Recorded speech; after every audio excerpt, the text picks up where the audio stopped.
नमस्कार दोस्तों, आपका हमारे चैनल में स्वागत है। जानिए पुष्पेंद्र कुशरेष्ठ जी ने ऐसा क्यों कहा कि प्रधानमंत्री के जाल में फंस गया पूरा देश। 1973 में जब इंदिरा गांधी को लगा कि मुस्लिम लीग तो अब जा चुकी है केरला में, अब उसकी जगह हमें कोई नई दुकान खोलनी चाहिए, तो रेडीमेड मुसलमान मिल जाते हैं उनके। उन्होंने एक दुकान खोली, उसका नाम था all India Muslim personal law board. एक नई दुकान है ये, अपने आप में एक कॉन्स्टिट्यूशन है। वो हर बार सरकार से कहते हैं हमसे बात कीजिए,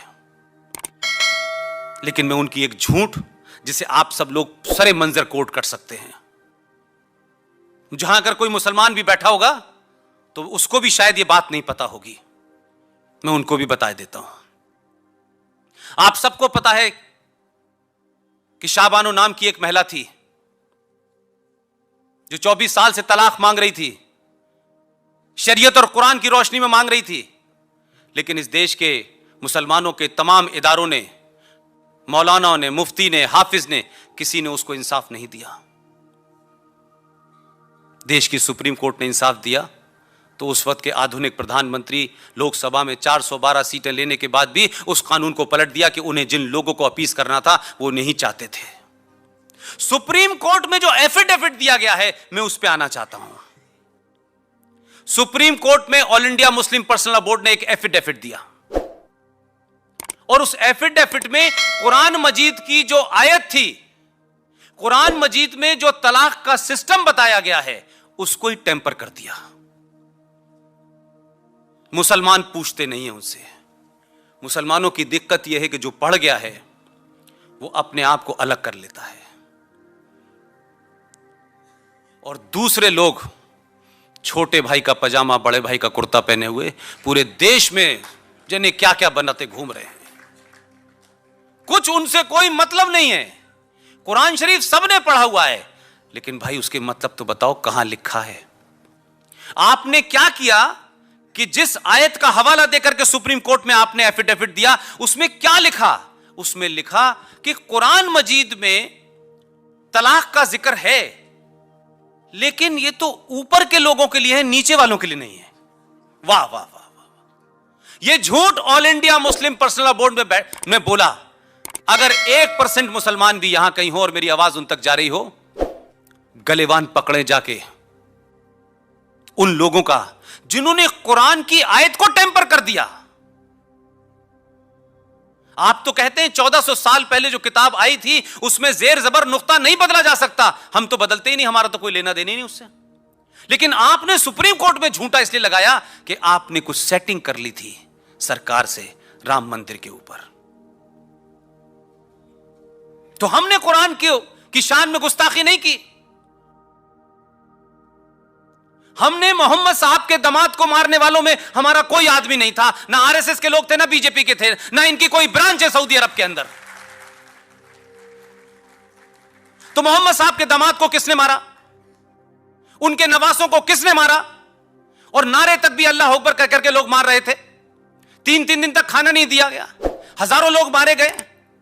हमको तो क्योंकि हमें हमारा इतिहास नहीं बताया गया। हम जनगण तो गाते हैं, पूरी शान के साथ गाते हैं, लेकिन सिंध का जिक्र होता है जो वहां है, उसके ना होने से कोई फर्क नहीं पड़ता। लेकिन सिंध का जिक्र इसलिए मैं कर रहा हूं कि सिंध नाम का जो सूबा था उसमें राजा दाहिर की हुकूमत थी। मोहम्मद साहब के खानदान में जो बचे हुए लोग थे, राजा दाहिर ने उनको शरण दी अपने यहां।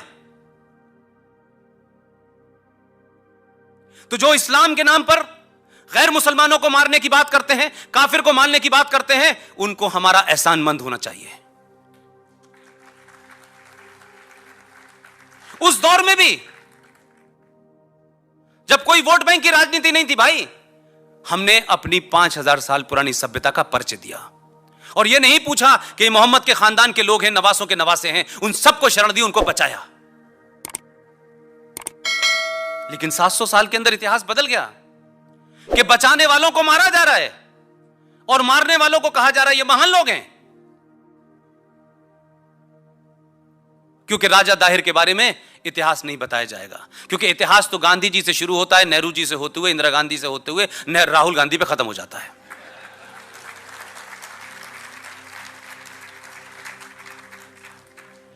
हम अपने इतिहास से हमेशा शर्मसार होते रहें, हमारे अंदर एक एहसास कमतरी का शिकार होते रहें, हम इन्फिनिटी कॉम्प्लेक्स के शिकार रहें, इसलिए आपके देश में यह बताया नहीं जाता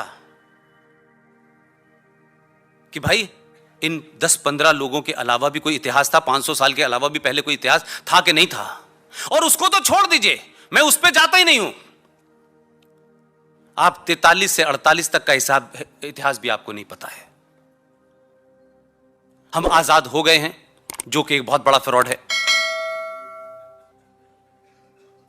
आजादी का कोई डॉक्यूमेंट भारत सरकार के डॉक्यूमेंट में मौजूद नहीं है, नेशनल आर्काइव में मौजूद नहीं है कि भारत 15 अगस्त को आजाद हुआ था।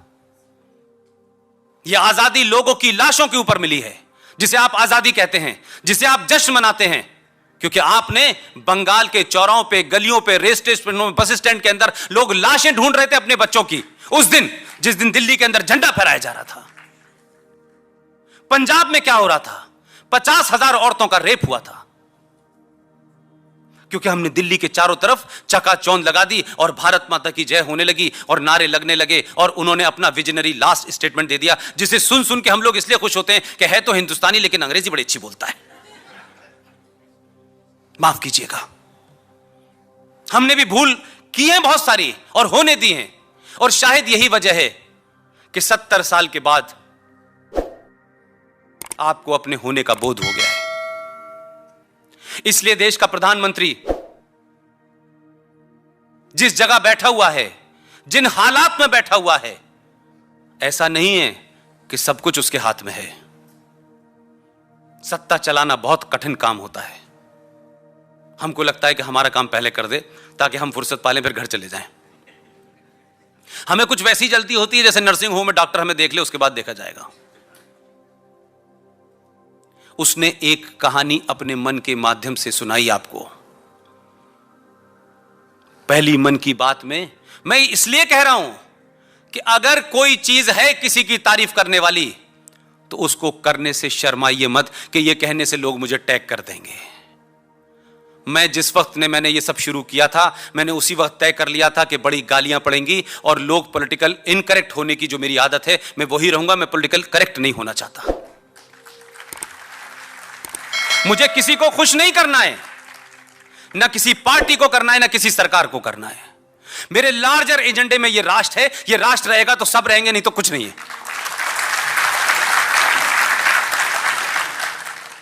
दिल्ली के अंदर लोग इस देश को तोड़ने की बात कर दें और बच जाएं, उन पर सवाल होने लगे कि इसी कानून ये लगेगा, धारा ये लगेगी। इसलिए मैंने कहा कि लोगों को डरना चाहिए। और ये जो शब्द अल्पसंख्यक है, जिसे मैं दुनिया की सेकंड लार्जेस्ट मेजॉरिटी मानता हूं भारत में, जो विक्टिमहुड का कार्ड खेलती है, इस सब के बावजूद भी एक मन की बात की सिर्फ 1.5 मिनट की एक कहानी है, जिसको मैं समझ रहा था, आप लोगों ने भी समझा होगा, और नहीं समझा तो उसको समझिए। उस मन की बात में एक कहानी सुनाई गई थी, और कहानी सिर्फ इतनी थी, एक शेर और शेरनी की। पता नहीं आपने सुनी कि नहीं सुनी? सुनी हुई है, बहुत सारे लोगों ने शायद नहीं सुनी। मैं बीच बीच में अपनी स्पीच में इसको दोहराता हूं। एक शेर और शेरनी अपने 4 बच्चों के साथ जंगल में जा रहे थे। उनके सामने भेड़ों का एक झुंड आया। शेर और शेरनी अपनी प्रवृत्ति, जो उनका टेम्परामेंट होता है, शिकार करने के लिए वो दोनों भागे, और उनके पीछे पीछे उनके बच्चे भी भागे। और शेर ने शिकार किया और शिकार करके जंगल की तरफ चला गया। जब पीछे मुड़ के देखा तो पता चला कि उसके 4 बच्चों में से 3 ही बच्चे आए, एक बच्चे पीछे रह गया। बहुत दुखी हुई वो कि हमारा एक बच्चा कहीं रह गया।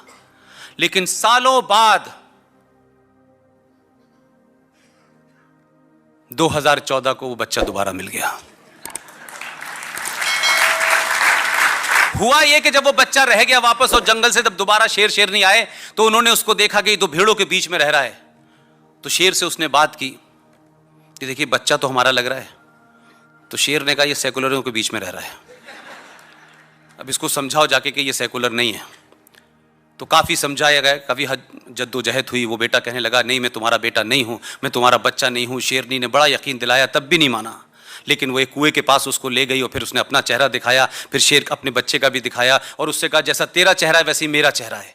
तो शायद उसको थोड़ा सा हल्का सा एहसास हुआ और उसके बाद शेरनी ने बहुत ज़ोर से दहाड़ लगाई। उसकी दहाड़ के बाद ऑटोमेटिक उसके मुंह से दहाड़ निकली और उसी दहाड़ में से 2014 पैदा हो गया। तो अगर आपको 700 साल के बाद अपने शेर होने का एहसास हो गया है तो शेर बनिए। ये भेड़ियों की तरीके से ये क्या कहेगा वो